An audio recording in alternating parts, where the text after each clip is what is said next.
Today I want to talk about grief and hardship. Um, and a few weeks back, I talked about um, this in a Bible study I shared about the story of Lazarus, which is pretty relevant to grief and hard times. And I want to look at um, how Jesus reacted and pull out some different things from that story. But um, fortunately, we live in a world that, because of sin and wickedness, there's a lot of pain, there's a lot of hardship. Fortunately, um, we know that this world is temporary and Jesus is coming to make a new heaven and a new earth, one where the lion and the lamb will sit down together and eat straw, and there'll be no more pain. But what do we do when we're still here on this earth, in this life, and we have to face pain and hardship? So, um, John chapter 11 is where I'm looking at. Um, so, verse 1. Now a man named Lazarus was sick. He was from Bethany, the village of Mary and her sister Martha. This Mary, whose brother Lazarus now lay sick, was the same one who poured perfume on the Lord and wiped his feet with her hair. So the sister sent word to Jesus, Lord, the one you love is sick. So, something interesting about that is that already at this time, Jesus had started his ministry and he had been going around. He has already proven that he's a healer. He's healed lots of sick people.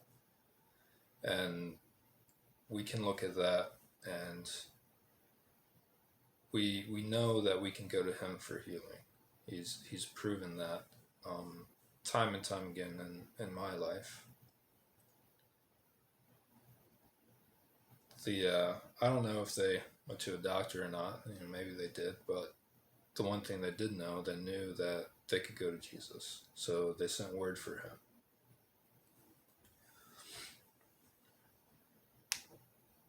When he heard this, Jesus said, "This sickness will not end in death. No, it is for God's glory, so that God's Son may be glorified through it." And here in verse 4, we see that though there's pain and suffering, there's sickness here, that there's a purpose for it. It's not necessarily from God, but he's going to work good through it, that there's a purpose for the pain. And even though it's hard when we go through circumstances, we have to trust that there is a purpose and that through these struggles we can use those to glorify God, and that in some form or fashion that they're going to build us up. So on the verse 5, Jesus loved Martha and her sister and Lazarus. Yet when he heard that Lazarus was sick, he stayed where he was 2 more days. So we're told Jesus loves them, yet he doesn't rush there. He doesn't immediately go and heal the sickness, because there has to be this timing for the purpose to take place. So it's like I started talking about, is that this old earth is fading away. We can see it in all the things that are going on even natural disasters. There are these birthing pangs that even the earth is waiting for the redemption, waiting for Christ to come back and restore all things. And there's just so much conflict and craziness going on. But this world that we are in, he can't come and end it right away. Of course he can, but the reason why he isn't is because if he were to get rid of all of the wickedness and just get rid of all the bad things about this world, then he would have to get rid of all the people that haven't accepted his righteousness.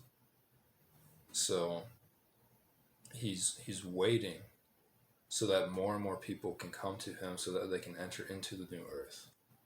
Because sin is what corrupted this world. So he can't allow sin or sinful people to come into the next, because it will be corrupted. So he is waiting. The time's coming soon, but he's wanting everyone. He wants everyone to come to him. He's waiting for all the people that will to come.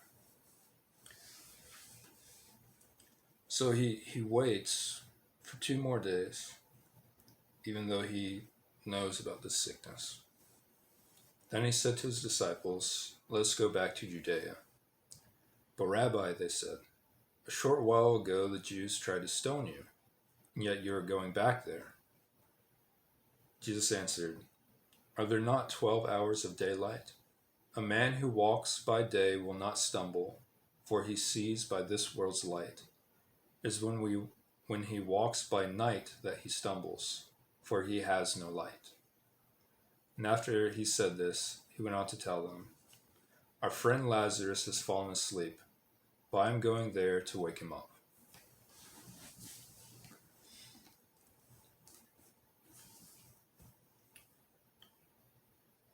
I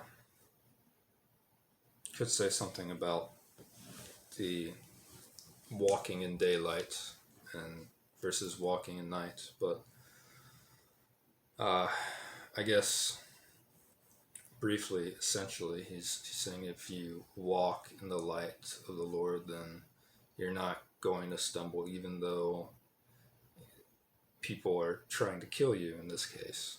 That he is walking in the light and the mission that he's meant to walk in, so nothing's going to happen to him that's not meant to happen. His disciples replied, "Lord, if he sleeps, he will get better." Jesus had been speaking of his death, but his disciples thought he meant natural sleep.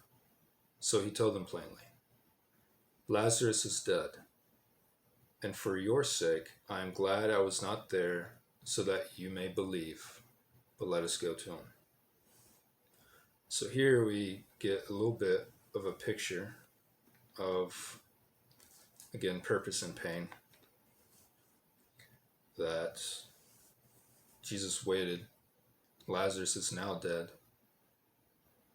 But even though his friend is dead, he's glad because of the purpose that his disciples will believe when that purpose is revealed. When that purpose is revealed, they will see that there's good in this bad thing.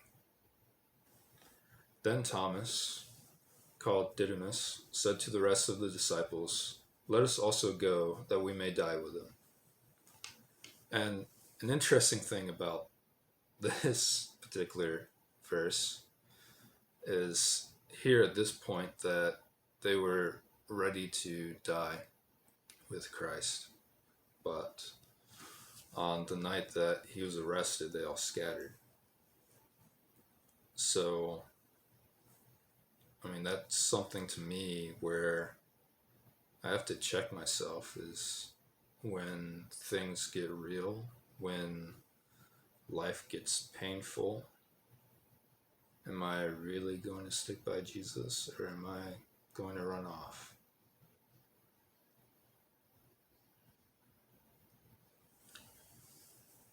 On his arrival, Jesus found that Lazarus had already been in the tomb for 4 days. And what I was told by one of the members of Bible study is uh, in that Jewish culture, there was a superstition where they would hold wakes that um, within like 3 days that it was able for that person's spirit to come back into the body. But after 4 days, it was that this was now a hopeless situation. That there's now no chance for Lazarus to come back, according to their superstitious beliefs. Bethany was less than 2 miles from Jerusalem, and many Jews had come to Martha and Mary to comfort them in the loss of their brother. When Martha heard that Jesus was coming, she went out to meet him, but Mary stayed at home. So Martha was quick to go to Jesus, but here Mary wasn't. And we'll see in a second. She does wind up going to him, but the thing is how quick are we to go to Jesus? Are we going to be quick to go to him, or are we going to wait for a while? And it can make a difference. So Martha says to Jesus, "Lord, if you had been here, my brother would not have died. But I know that even now God will give you whatever you ask." Jesus said to her, "Your brother will rise again." Martha answered, "I know he will rise again in the resurrection at the last day." Jesus said to her, "I am the resurrection and the life. He who believes in me will live, even though he dies. And whoever lives and believes in me will never die. Do you believe this?" "Yes, Lord," she told him. "I believe that you are the Christ, the Son of God, who was to come into the world." And after she had said this, she went back and called her sister Mary aside. "The teacher is here and is asking for you." So sometimes when we don't go to Jesus, he calls for us. And I think he often does that. And fortunately, Mary goes to him. When Mary heard this, she got up quickly and went to him. Now Jesus had not yet entered the village, but was still at the place where Martha had met him. When the Jews who had been with Mary in the house, comforting her, noticed how quickly she got up and went out, they followed her, supposing she was going to the tomb to mourn there. When Mary reached the place where Jesus was and saw him, she fell at his feet and said, "Lord, if you had been here, my brother would not have died." When Jesus saw her weeping, and the Jews who had come along with her also weeping, he was deeply moved in spirit and troubled. So to go back briefly, both Mary and Martha questioned Jesus. They sent for him and asked for him to come and heal, to do this thing that they knew he could do. But from their perspective, he showed up late. And they didn't get the thing that they were asking for. But Jesus, seeing their pain, was deeply moved and troubled, not because they were questioning him, but because he cared for them, because He cared that they were hurting. And I mean, this shows that it's okay to ask God questions. It's okay to let Him know how you feel. He's not going to condemn you for that. We should come to Him in a respectful manner, but He's okay with the questions. He also cares about our pain. So, seeing them weeping, he was deeply moved in spirit and troubled. He asked, "Where have you laid him?" "Come and see, Lord," they replied. Jesus wept. So that just further shows that he shares in our emotions. We have these emotions because we're made in the image of God. He created these emotions. A lot of times we can get like this idea that he's just up there, just far off, just removed from everything that we're going through down here on earth, but he sees everything that we go through. His spirit's all around us, and he cares. Even though like he knew how this situation would turn out, and he wasn't really worried about Lazarus as far as how Lazarus would end up. He was still deeply moved and wept because of the pain that he saw them going through. So don't ever think that God doesn't care about your hurt. Alright, so Jesus wept. Then the Jews said, "See how he loved him." But they didn't understand why he was weeping. Because they didn't know what was about to happen next.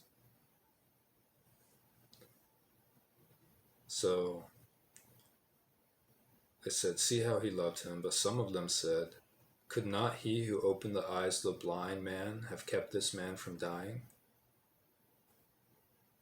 Jesus, once more, deeply moved, came to the tomb. It was a cave with a stone laid across the entrance. "Take away the stone," he said. "But Lord," said Martha, the sister of the dead man, "by this time there is a bad odor, for he has been there 4 days." So part of that is, yeah, it stinks. Why would, you don't want to go there and deal with that. But God doesn't care about our messes, no matter how much we or our situations stink, or that we're just ashamed of the mess that we've made. It's okay. But also, going back to, it's been 4 days. This is a hopeless situation. He's been dead. It's been 4 days, so surely you can't do anything at this point. Why would you try? Then Jesus said, "Did I not tell you that if you believed, you would see the glory of God?"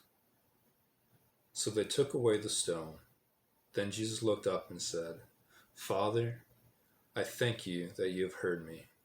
I know that you always hear me, but I said this for the benefit of the people standing here, that they may believe that you sent me." When he said this, Jesus called out in a loud voice, "Lazarus, come out!" The dead man came out, his hands and feet wrapped with strips of linen and a cloth around his face. Jesus said to them, "Take off the grave clothes and let him go."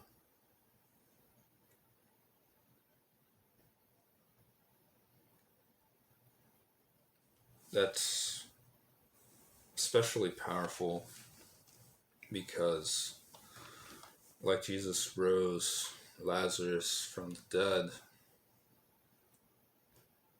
he calls us out of death, out of the grave clothes, out of our flesh, our sinfulness, where we can't approach the Father because of that.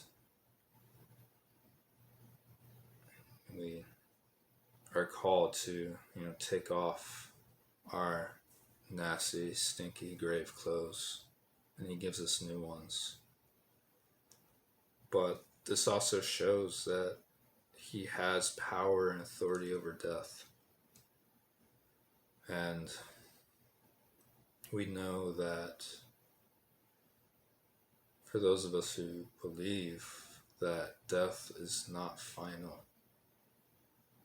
that there's more life and greater life beyond this.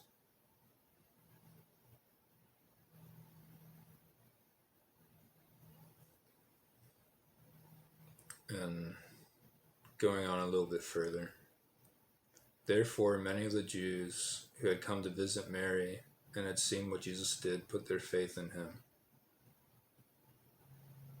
So through this pain and through this trial, many came to life. They came to life in Christ, believing that he was the Christ.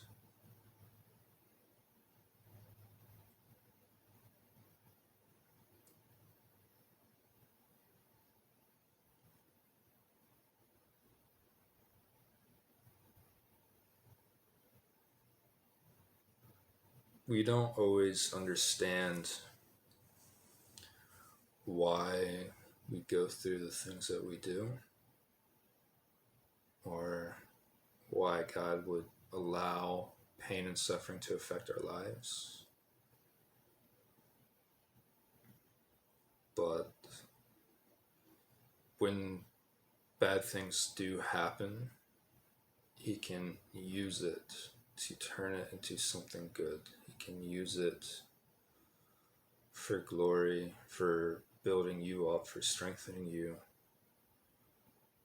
and for showing you and others his glory.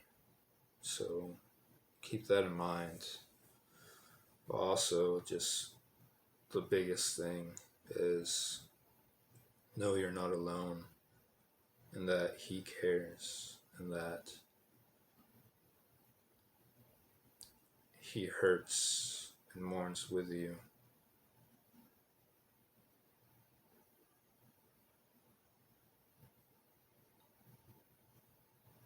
Hold on, even when things are tough.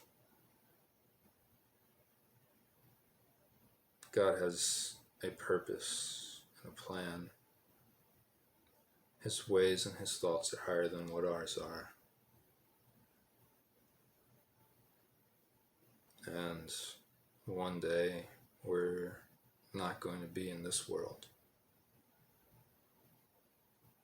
We will be in one filled with joy, where we see him face to face, where we will never shed another tear.